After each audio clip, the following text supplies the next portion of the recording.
India और England पहुंच चुका है हैदराबाद खेलने अपना पहला टेस्ट। पर क्या इंग्लैंड दे पाएगी अपना बेस्ट? फिर से सुनिए, इंडिया और इंग्लैंड पहुंच चुका है हैदराबाद खेलने अपना पहला टेस्ट। पर क्या इंग्लैंड दे पाएगी अपना बेस्ट? कैसे खेलेंगे जो रूट और बेन स्टोक्स? कैसे खेलेंगे जो रूट और बेन स्टोक्स, और कैसे लगाएगा हर प्लेयर अपने स्ट्रोक्स? हेलो दोस्तों, स्वागत है आप सभी का फिर एक बार आप सबके अपने चहीते यूट्यूब चैनल पर। चैनल का नाम है प्रसन्न चैनल। तो दोस्तों, आज की वीडियो बेहद ज़बरदस्त होने वाली है। दोस्तों, राम मंदिर की प्राण प्रतिष्ठा 22 जनवरी 2024 को हुई थी, और इसके बाद ये जो टेस्ट सीरीज़ आपने अगर मेरी 4 बातें ठीक से सुनी है तो आपको पता चला होगा कि मैं इंडिया वर्सेस इंग्लैंड की जो टेस्ट सीरीज़ 5 मैचेस की होने वाली है उस पर बात कर रहा हूँ दोस्तों। तो आशा करते हैं कि इंडिया की शुरुआत ज़बरदस्त हो और आप सबकी ज़िंदगी भी मंगलमय हो, क्योंकि राम मंदिर की प्राण प्रतिष्ठा हो चुकी है और ऐसा मैं मानकर चल रहा हूँ। हालांकि ये मेरी पर्सनल ओपिनियन है कि इंडिया में सब जगह प्रॉस्पेरिटी होने वाली है, हम सब की ज़िंदगी मंगलमय होने वाली है और शुभ होने वाली है, और इंडिया में इकोनॉमिक ग्रोथ हो सकती है, इससे कल्चरल ग्रोथ भी हो सकती है, और हम सभी के लिए बहुत शुभ होने वाला है, ऐसा ही पकड़कर हम चलते हैं। तो दोस्तों, वीडियो की तरफ आते हैं। पहला टेस्ट मैच हो रहा है इंडिया और इंग्लैंड के बीच में, और ये टेस्ट मैच हो रहा है राजीव गांधी इंटरनेशनल स्टेडियम पर, और ये स्टेडियम आता है हैदराबाद में। तो जैसे मैं आपको बता रहा हूँ कि ये पहला टेस्ट मैच हो रहा है 25 से लेकर 29 जनवरी के बीच में। मुकाबला चालू हो रहा है कल सुबह 9:30 बजे। तो दोस्तों, इस मुकाबले के बारे में डिटेल में बात करेंगे, हैरी ब्रूक के बारे में भी बात करेंगे, विराट कोहली के बारे में भी हम बात करने वाले हैं, और लगभग आपको बता दूं कि इंग्लैंड का 11 भी घोषित हुआ है, इस पर भी हम डिटेल में बात करेंगे। लेकिन सबसे पहले बढ़ते हैं हमारे पहले सेक्शन की तरफ, जिसका नाम है पिच रिपोर्ट। तो दोस्तों, जहाँ तक पिच रिपोर्ट की बात है तो आपको बता दूं, ये जो राजीव गांधी इंटरनेशनल स्टेडियम का पिच है हैदराबाद में आता है, तो सुनने में ये आया है कि ये पिच स्पिन को बहुत अच्छी तरीके से साथ देता है, लेकिन फास्ट बॉलर्स के लिए भी मदद है। और जैसे मैं हमेशा से कहते आया हूँ कि आप अगर एक टेक्निकली स्ट्रॉन्ग बल्लेबाज होंगे तो आप इस पिच पर रन्स बना सकते हैं। आपको पता होगा दोस्तों, इंडिया में मैच होने वाला है, तो इसमें इंग्लैंड भी जो उनका 11 घोषित हुआ है उसमें 3 स्पिनर्स को मौका दिया है उन्होंने, क्योंकि उनको पता है कि इंडिया में जो भी पिचेस है ये स्पिन को साथ देगी, और भारत भी शायद 3 स्पिनर्स को मौका दे सकता है। तो भारत का 11 तो अभी तक घोषित नहीं है, ये तो कल घोषित होगा मैच के वक्त। तो दोस्तों, ये तो था हमारा पहला सेक्शन पिच रिपोर्ट, जिसमें मैंने आपको बताया कि ट्रैक स्पिनर्स को साथ देगा। तो दोस्तों, अब बढ़ते हैं हमारे नेक्स्ट सेक्शन की तरफ, जिसका नाम है वेदर रिपोर्ट। तो दोस्तों, जहाँ तक वेदर की बात है, सबसे पहले आपको बता देता हूँ कि 25 जनवरी को जब मैच स्टार्ट होगा तो जो टेम्परेचर होगा, मिनिमम टेम्परेचर आपको बताता हूँ, तो ये रहेगा 21 डिग्री सेल्सियस। उसके बाद 26 तारीख को जो है शुक्रवार का दिन, तभी भी 21 डिग्री सेल्सियस ही रहेगा, और सैटरडे और संडे को भी 21 डिग्री सेल्सियस, माफ़ कीजिएगा, संडे को 20 डिग्री सेल्सियस रहेगा, और मंडे को 21 डिग्री सेल्सियस का तापमान रहेगा मिनिमम टेम्परेचर। तो दोस्तों, इसमें बारिश के कोई भी आसार नहीं है, और हमें पूरा 90 ओवर वाला मुकाबला देखने को मिलेगा। तो दोस्तों, ये तो था आज का वेदर अपडेट। अब बढ़ते हैं नेक्स्ट सेक्शन की तरफ, जिसका नाम है प्लेयर कॉम्बिनेशन। तो जैसे मैंने आपको पहले ही बताया था, मैं आपसे हैरी ब्रूक के बारे में बात करने वाला हूँ, विराट कोहली के बारे में बात करने वाला हूँ। तो सुन लीजिए।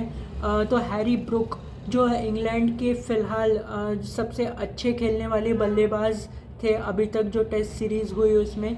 तो इन्होंने अपना नाम पीछे ले लिया है भारत की जो सीरीज़ है इसमें से, अब इसकी वजह तो वो खुद जानते होंगे, लेकिन वो उन्होंने अपना नाम पीछे लिया है और इसलिए इंग्लैंड ने डैन लॉरेंस को एज अ सब्स्टिट्यूट रिप्लेस किया है उनको इस स्क्वाड में। अब बात करते हैं विराट कोहली के बारे में, इसके बाद मैं रोहित शर्मा की बात भी करने वाला हूँ। तो जहाँ तक विराट कोहली की बात है, वो पहले 2 टेस्ट मैचेस में नहीं खेलने वाले हैं। इसका मतलब है कि जो बचे हुए 3 टेस्ट मैच हैं उनके लिए वो होंगे। पर्सनल रीज़न्स की वजह से उन्होंने वो पीछे आए हैं, मतलब उनके कोई पर्सनल रीज़न्स हैं, ऐसे सोशल मीडिया के थ्रू पता चला है, हो सकते हैं। तो इसलिए अब श्रेयस अय्यर, आपको पता है कि जो साउथ अफ्रीका में सीरीज़ रही थी, इसमें बाउंसर्स से काफ़ी परेशान किया था श्रेयस अय्यर को साउथ अफ्रीकन जो गेंदबाज थे। तो यहाँ पर श्रेयस अय्यर को एक लाइफ लाइन मिली है। और जहाँ तक उनके कॉम्पिटिटर्स हैं अब इस टीम में, जो कि श्रीकार भरत और ध्रुव जुरैल हैं, तो उनसे बेहतर श्रेयस अय्यर एक्सपीरियंस्ड प्लेयर है, कमबैक कर सकते हैं। 2 टेस्ट मैचेस है तो उनके पास एक बेहद अच्छा मौका है अपने आप को प्रूव करने का और फॉर्म में आने का। तो दोस्तों, श्रेयस अय्यर को मौका 100% मिलेगा, यही हम कहकर चलते हैं विराट की जगह पर। और दोस्तों, अब रोहित शर्मा की बात करते हैं जो इंडिया के कैप्टन हैं। तो रोहित शर्मा, आप जैसे मैंने आपको अभी बता दिया है कि विराट कोहली पहले 2 टेस्ट मैचेस के लिए नहीं है, तो सुनने में ये आया था कि शायद चेतेश्वर पुजारा या अजिंक्य रहाणे टीम में आएंगे, लेकिन रोहित शर्मा ने ये कहा है। सबसे पहले मैं आपको बताता हूँ कि इन दोनों प्लेयर्स के बारे में उन्होंने क्या कहा है। तो उन्होंने कहा है कि जब तक चेतेश्वर पुजारा और अजिंक्य रहाणे फिट है, रन्स बना रहे हैं, तब तक उनके लिए टीम के दरवाजे बंद नहीं हैं। लेकिन नए प्लेयर्स यानी यंग प्लेयर्स को भी मौका देना चाहिए, इसलिए रजत पाटीदार को मौका मिला है टीम में विराट कोहली की जगह पर। अब ये बताना थोड़ा मुश्किल है कि वो टीम में खेलने आएंगे या नहीं डायरेक्टली, लेकिन रोहित शर्मा की ये जो स्टेटमेंट आई कि यंग प्लेयर्स को भी मौका देना चाहिए, नहीं तो इन्हें मौका कब मिलेगा, तो ये सही, अगर मेरी पर्सनल ओपिनियन देखें तो ये सही बात है, यंग प्लेयर्स को भी मौका मिलना चाहिए।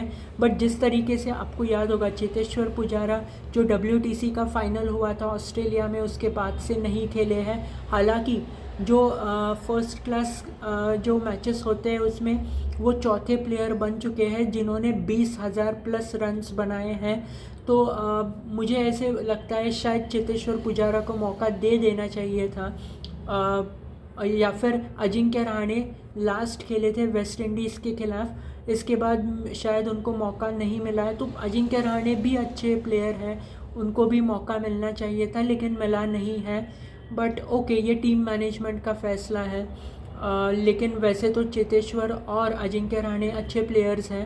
अब शोएब बाशिर जो इंग्लैंड के स्पिनर है, इस पर भी सोशल मीडिया पर बात हुई थी कि शायद उनको कोई वीज़ा इश्यूज़ है। वैसे तो वो ओरिजिनली पाकिस्तान से है, तो शायद वो UAE में थे सारे इंग्लैंड के प्लेयर्स के साथ, लेकिन उनको UK जाना पड़ा है। तो इस पर बेन स्टोक्स ने अपना फ्रस्ट्रेशन जो है मीडिया पर दिखाया। तो इस से रोहित शर्मा उन्होंने भी कहा कि ये मतलब अच्छी न्यूज़ नहीं है, और उन्होंने ये भी कहा कि वो वीज़ा ऑफिस में नहीं बैठते हैं। तो ये मतलब बात उन्होंने कह दी। और लेकिन वो ये ज़रूर चाहेंगे कि वो उनको जल्द से जल्द उनका वीज़ा का जो भी इश्यूज़ हैं वो सॉल्व हो जाए और वो इंडिया खेलने आए और एंजॉय करे। तो ये रोहित शर्मा ने कहा था, तो बिल्कुल सही बात है। तो दोस्तों, अब बढ़ते हैं टीम कॉम्बिनेशन की तरफ। पहले इंग्लैंड का 11 घोषित हुआ है, तो इंग्लैंड की तरफ बढ़ते हैं। तो जैक क्रॉली है, इनके साथ आते हैं बेन डकेट। इसके बाद तीसरे नंबर पर आते हैं जो रूट, और ऑली पोप आएंगे नंबर 4 पर।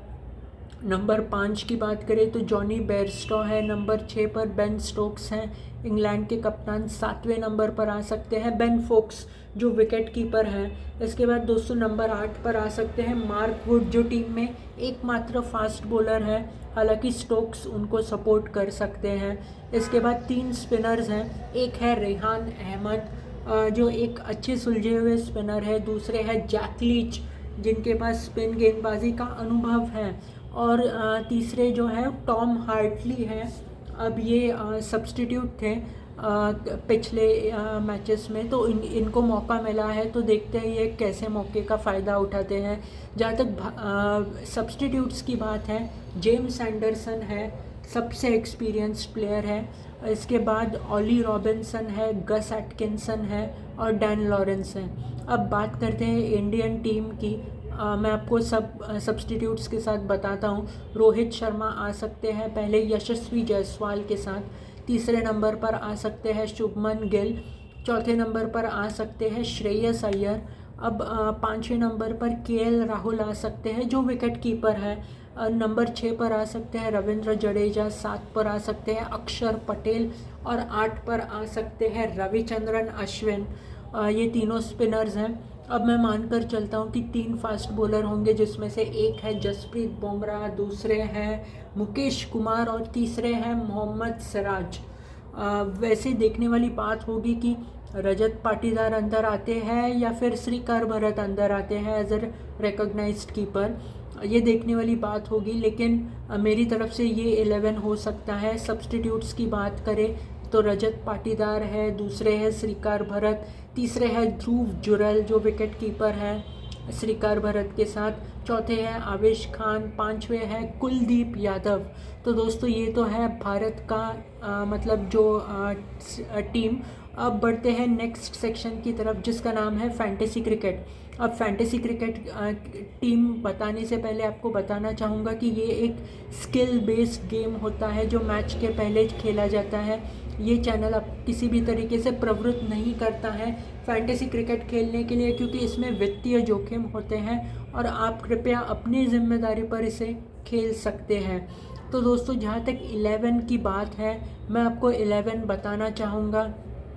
तो दोस्तों सबसे पहले भारत की बात करते हैं। सबसे पहला नाम है रोहित शर्मा इस टीम में, दूसरा नाम है शुभमन गिल, तीसरा नाम है केएल राहुल, चौथा नाम है रविंद्र जडेजा, पांचवा नाम है रविचंद्रन अश्विन और अश्विन इस टीम के कैप्टन रहेंगे, छठवां नाम है जसप्रीत बुमराह। अब अगर दोस्तों इंग्लैंड के 5 प्लेयर्स के नाम मुझे लेने हैं, एक पहला नाम है जो रूट, इसमें दूसरा नाम है बेन स्टोक्स, इसमें तीसरा नाम आता है रेहान अहमद और रेहान इस टीम के वाइस कैप्टन हैं, चौथा नाम है टॉम हार्टली और पांचवा नाम है मार्क वुड।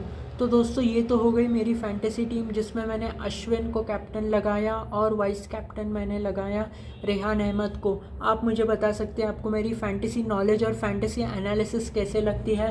इस वीडियो में नए आए हैं तो चैनल को लाइक शेयर और सब्सक्राइब ज़रूर कीजिए। दोस्तों अंडर 19 वर्ल्ड कप भी चल रहा है, तो आप इस वर्ल्ड कप को भी एंजॉय कर सकते हैं। अंडर 19 वर्ल्ड कप 2024 वाला, तो उसमें इंडिया का भी पार्टिसिपेशन डेफिनेटली है।